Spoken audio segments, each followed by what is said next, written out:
2018 کی حج کے اوپر میں نے حضرت مولانا طارق جمیل صاحب سے کہا، میں نے کہا مولانا فلاں بہن ہے، پہلے میں بہن کہتا تھا، بس ایک بات بڑی یہاں ہنسنے والی ہے، میں اس کو بہن کہوں. میں نے کہا مولانا، میں ان سے پہلی دفعہ 2017 حج عمرے پہ ملا رمضان میں، ان کی والدہ اور ان کے گھر والوں کو لے کر وہ آئے تھے. تو میں نے کہا بہن آپ کو کچھ کام ہو تو مجھے ضرور بتانا، معاف کرنا یہ بات، لیکن جو حقیقت ہے وہ حقیقت ہے. ہمارے تصور میں بھی اللہ کیا فیصلے کر چکا ہوتا ہے آگے ہمیں نہیں پتہ ہوتے ہیں. پھر میں نے حضرت مولانا سے کہا، میں نے کہا مولانا آپ ان سے بات کریں. مولانا نے بات کی کہ بیٹی میں ملنا چاہتا ہوں. تو کہا کہ میں دبئی آ رہی ہوں. تو مولانا کہ میں ضرور آؤں گا بیٹی آپ کو ملنے. تو میں حج سے واپس دبئی آیا اور وہ بھی اپنی والدہ کے ساتھ دبئی آ گئی. مولانا انہیں ملے 6 سے 8 گھنٹے وہ اپنی والدہ کے ساتھ تھی، مولانا اپنے گھر والوں کے ساتھ تھے، ملے. پھر وہ بھی آ گئے، میں بھی انڈیا آ گیا. مولانا کا اگر سفر تھا کینیڈا کا، مولانا وہاں چلے گئے. مولانا مجھے کہتے ہیں کہ بیٹا اگر آپ کی ثنا سے کوئی سگائی ہو جائے تو بہت اچھا کام آ جائے. میں اللہ کی شان 3 دن جماعت میں تھا، تو میرے ساتھی میرے ایک دوست کو میں نے کہا مولانا کا دماغ سٹکا گیا ہے. میں نے مولانا کے بیٹے کو میسج کیا، میں نے کہا یار والد صاحب کا دماغ، وہ کینیڈا میں تھے تو ہمارا وقت کا فرق تھا. تو بولے کیا ہوا؟ میں نے کہا مولانا کسی کے ساتھ کسی کا بھی نکاح جوڑ دیتے. اگر میں نے کہا میں نے ان کو یہ بات کہہ دی نا تو یہ مجھے جوتا اٹھا کے ماریں گے کہ یہی کام رہ گیا ہے. پھر میں نے اللہ کے آگے مانگا، میں نے کہا یار بات تو بڑی ہے لیکن پتہ نہیں کیا ہے یہ 2018 کی میں آپ کو بات کر رہا ہوں. 19 پورا چلا گیا. 19 رمضان میں حضرت مولانا عبدالرزاق صاحب اور ہم ساتھ میں کٹھے عمرے کے سفر پہ ساتھ تھے. تو مولانا کو میں نے کچھ چیزیں بتائی تو مولانا مسکرائے. مولانا نے ظاہر سی بات ہے کوئی بھی مسکرائے گا آدمی. میں ایک طرح سے مولوی، اپنی زندگی مولویوں کی سیدھی سادھی زندگی ہوتی ہے. تو مولانا بھی مسکرائے. میں نے مولانا کے بیٹے سے کہا، میں نے کہا مولانا کسی کا بھی رشتہ کسی کے ساتھ بھی جوڑ دیتے پیچھے مڑ کے پوچھتے نہیں اس کا کیا حال ہے؟ تو بولے ابھی تک آپ نے لڈو منہ میں رکھا ہے.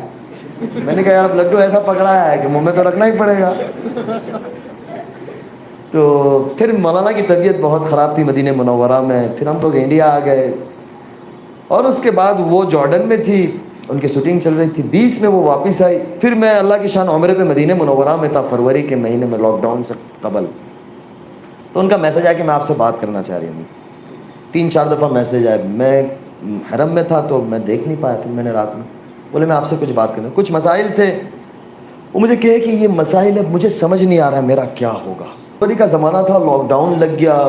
انہوں نے اللہ سے مانگنا شروع کیا، کچھ مسائل تھے. میں نے کہا اللہ تعالیٰ تمہیں اس مسائل سے، اور کوئی دوسرے مسائل نہیں تھے، بس وہ زندگی کے اندر سکون نہیں تھا، چین نہیں تھا. میں نے کہا اللہ تمہیں نکالے گا. جیسے جیسے رمضان قریب آتا گیا، شعبان آتا گیا، انہوں نے کہا کہ میں نے اپنے گھر میں بند کر دیا ہے جو ٹیلی ویژن تھا. میں نے کہا یار شروع رکھو، کیوں بند کیا؟ میں نے کہا چلاؤ یار کیا مسئلہ ہے؟ بولے بس دل نہیں ہوتا. رمضان آ گیا. رمضان میں ماشاءاللہ معمول کے مطابق ہر سال 2 قرآن ختم ہوتے تھے پہلے ان کے.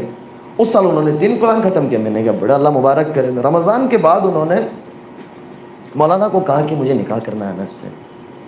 مولانا کا پھر مجھے آیا. میں نے کہا مولانا 2018 سے یہ 2020 ہو گیا ماشاءاللہ سے، میرے والدین بھی میں نے کہا انتظار کر رہے ہیں. ظاہر سی بات ہے میں ایک ہی بیٹا اپنے والدین کا. تو میں نے کہا مولانا، بولے نہیں اب ہوگا. تو پھر مجھے کچھ سمجھ نہیں آ رہا تھا. تو میں نے ٹھیک ہے، میں نے کہا جون جولائی کا مہینہ تھا اور اسی کے اندر 2-3 ماہ اور گزر گئے. میں نے ان کو کہا یار پھر جیسے اللہ کی طرف سے امتحان بھی آتا ہے، جیسا بندہ ہوتا ہے نا ایسا امتحان ہوتا ہے، لیکن بندہ جمع رہتا ہے نا تو اللہ کی مدد آتی ہے. بندے کی دل کی نیت صاف ہوتی ہے اور مضبوط ہوتی ہے نا تو اللہ تعالیٰ کی مدد ایسے آتی ہے. اتنا کام آنا شروع ہوا. جیسے لاک ڈاؤن کھلنے گیا تو وہ جو پتہ نہیں نوجوان سارے بیٹھے ہیں، مجھے نام یاد رہے گا، خطروں کے کھلاڑی ایک شو آتا ہے، پتہ نہیں آپ نوجوان بیٹھے ہوں گے، میں نے دیکھا کبھی نہیں ہے لیکن وہ بتاتے تھے. تو اس کی آفر آئی. بولے پہلے جا چکی تھی اور بہت زیادہ. میں نے کہا چلے جاؤ کر لو آپ. میں نے کہا کر لو، ہمارا کیا ہے، 10 دن کی بات ہے آپ کی. بولے نہیں بس نہیں کرنا. اس کے بعد جو انہوں نے ویب سیریز یعنی ایک شوٹنگ کی تھی اس کا دوسرا پارٹ آ رہا تھا، اس کے لیے وہ بہت زیادہ مشہور ہوئی تھی. تو کام بولے اتنا آیا کہ 17-18 سال کی زندگی میں کبھی اتنا نہیں آیا، اتنا کام آنا شروع ہو گیا. میں نے کہا یار کر لو. پھر انہوں نے کہا کہ میرے سر سے میں دوپٹہ کبھی نہیں اتاروں گی. میں نے کہا دیکھو یہ بہت بڑا فیصلہ ہے، یہ آسان نہیں ہے. میں نے کہا آپ اپنی زندگی انجوائے کرو. ہمارا دین کسی کو کسی طریقے سے باندھنا نہیں چاہتا. اللہ تعالیٰ نے ہمارے دین میں بڑی آسانی، بڑی سہولتیں اور بہت زبردست دیا ہوا ہے دین. یہ دین اللہ تعالیٰ مجھے اور آپ کو سمجھا دے، اس کا اصل دین ہمیں اور آپ کو سمجھا دے. تو میں نے ان کو بولے بس میں نے طے کر لیا. مجھے کہا کہ مجھے اناؤنس کرنا ہے، مجھے چھوڑ دینا ہے. میں نے کہا یار آپ سوچ لو. میں ٹالتا رہا. اکتوبر آ گیا. بولا آپ نے اب نہیں کہا نا تو میں اپنے اعتبار سے اناؤنس کر دوں گی. میں نے کہا یار خاموخواہ کیوں یہ کر رہی ہو؟ بس بولے بس میں نے 17 سالی زندگی کے اندر لوگوں کو اس سے نقصان پہنچایا ہے، تو میرا نیت ہے کہ میں اللہ کے بندوں کی اور انسانوں کی خدمت کروں، دنیا میں بسنے والے ہر انسان چاہے جو بھی مذہب کا ہو، میں اس کے لیے کام آؤں، میں اس کے لیے خدمت کروں۔ لوگ پریشان حال ہیں تو میں اس کے لیے خدمت کروں، اور اللہ مجھ سے کام لے گا، مجھے کہ میں ان کے کام آؤں۔ میں اور بڑا یعنی ارادے نہیں کہ اللہ تعالیٰ ان کو اس کے اوپر اتارے کہ میں کوئی ہاسپٹل بناؤں، میں اس طریقے سے کچھ کام کروں۔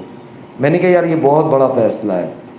9 اکتوبر تھا، میں نے کہا دیکھو آپ سوچ لو۔ بولے نہیں بس میں نے طے کر لیا۔ میں نے کہا ٹھیک ہے پھر۔ مغرب کے بعد ڈالا، دوسرے دن اس کو میڈیا نے کور کیا اور چھوڑو۔ میں نے کہا دیکھو یہ بہت بڑا فیصلہ ہے نا، یہ یاد رکھنا۔ بولے نہیں، میں نے کہا بس اللہ میاں خیر کرے۔ اور پھر ایسا وقت گزرتا گیا، نومبر آ گیا تو مجھے بزرگوں نے، میں نے مولانا سے مشورہ کیا، مولانا کہ بس نکاح کرنا ہے۔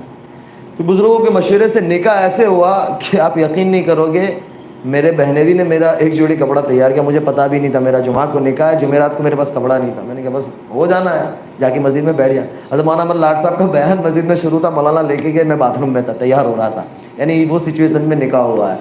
لیکن میں آپ کو ایک بات بتلاؤں کہ جو آدمی معمولات کا اور اعمال کا پابند ہوتا ہے نا، اللہ کے ساتھ اس کی اتنی مدد ہوتی ہے کہ میں آپ کو بتا نہیں سکتا، اور اللہ اس کے کام بنا دیتا ہے۔ دوسرے دن، ہفتے والے دن ہمارا چھوٹا سا ایک ولیمہ تھا، کیونکہ کووڈ کا زمانہ تھا تو ہم نے 100-150 کے درمیان میں جو گورنمنٹ کی گائیڈ لائنس تھی اس کے اعتبار سے ہم نے گھر والوں کے درمیان میں، دوستوں کے اندر چھوٹا سا ایک ولیمہ کیا۔ تو شام کے وقت تھا تو ظاہر سی بات ہے تیاری ہوتی ہے، گھروں کے اندر مہمان ہوتے ہیں، تھوڑے بہت 10 مہمان بھی ہو جاتے تو مستورات میں یہ ہوتا ہے۔ اب ظاہر سی بات ہے دلہن وہ خود تھی، اس نے اس کی سورہ واقعہ پڑھی ہے، سورہ رحمان پڑھی ہے، سورہ سجدہ پڑھی ہے۔ آج جب عشاء کے بعد فارغ ہو تو مجھے کہنے لگی مجھے سورہ رحمان سورہ واقعہ پڑھنے میں، مولوی کھڑا ہو جا تو بھی اب چپ چاپ، اب کوئی رستہ ہی نہیں ہے۔ میں نے کہا یار 1:30 بج رہا ہے، کل پڑھ لیں گے، چھوڑو نا۔ میں نے کہا ابھی سو جاؤ، نماز تو پڑھ لی ہے۔ بولے نہیں یہ تو پڑھنا ہے۔ میں نے کہا اللہ میاں خیر کرے۔